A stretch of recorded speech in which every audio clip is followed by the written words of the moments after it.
Collecting money is one of the most dreaded aspects of running a business. I personally would rather scrub my bathroom floor with this toothbrush than actually pick up the phone and call a past due customer.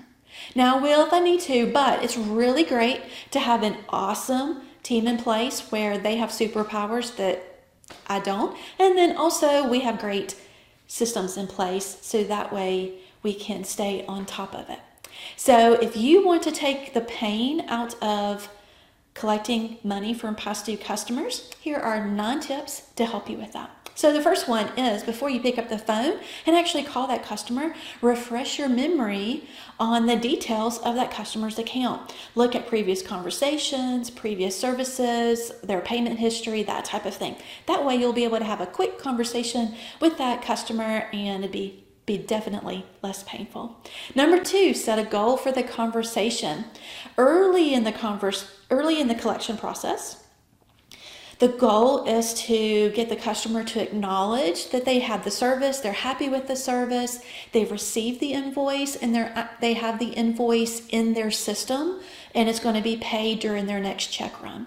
You may even get a check number and a date that the check was issued. Later in the collection process, after like call number 3 or 4, you might be interested in having the goal of, okay, when we get off the phone, I just want their credit card number. I want at least 25% paid today. So whatever that goal is for you, just set that goal, that intention before you actually pick up the phone. Number 3, smile. Cheese for the camera. Even though the customer cannot see you, this is a sales trick that will help you send a positive tone and sound really positive on the phone. Number 4, be polite and respectful. The last thing you want to do is kill the conversation or burn that bridge with your customer because you were too aggressive with your accounts receivable collection process. Remember, this is still part of the customer experience. It's still part of your branding. So pay attention to how you can really be very polite and respectful in the conversation. Number 5, one of the ways to be polite and respectful is to stick to the facts. So instead of saying, oh, Miss Jones, your balance is so large, it's severely past due, why haven't you paid? Instead, stick to the facts. Say, Miss Jones, your balance of $12,500 was due last Thursday. How may I help you get that paid? And just be very polite, but stick to the facts. Number 6, be easy to pay. The last thing you want to do is to make it to where customers have to jump through hoops to figure out how to pay. Make sure you test your systems so that way you know that there's no excuses where they cannot say, ooh, I tried to pay you online, but the system didn't work. Test your own systems. So offer payment plans if it gets too far down into the collection process. Offer to send an email link so they can pay online. Just make it really easy for them to pay you. Number 7, create a sense of urgency. While you got them on the phone, just go ahead and ask, can I process your credit card right now? It'll only take a minute.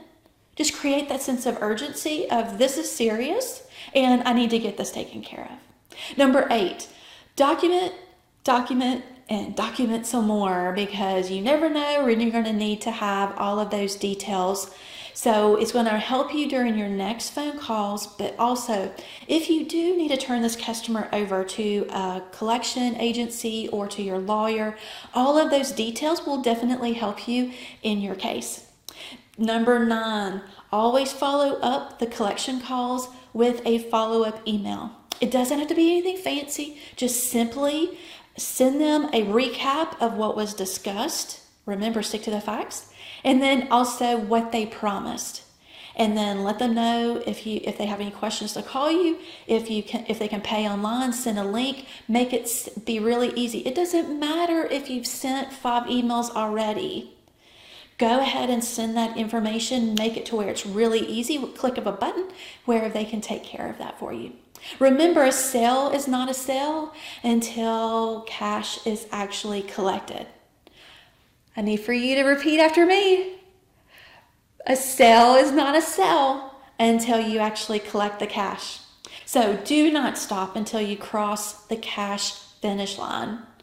Your collection team needs your support. So make accounts receivable a priority and bring in all of your team support to really help that collection process. Thank you so much for watching.